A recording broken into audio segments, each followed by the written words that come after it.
Che sboro, sta tangenziale de merda. Me go do coglioni così farla tutte le mattine. Aspetta che sento cosa che dice la radio.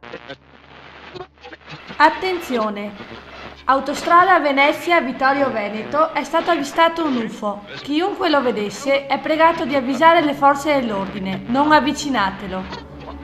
Adesso smonto, aspetta che forse lo devo trovare. Guarda che roba. Adesso vado vicino e gli dico a Miki che so e vediamo cosa che mi dice. Misso Mario e il camionista. Chi ti sei? Amico Tony e so Dio cagare, che cazzo ho avuto?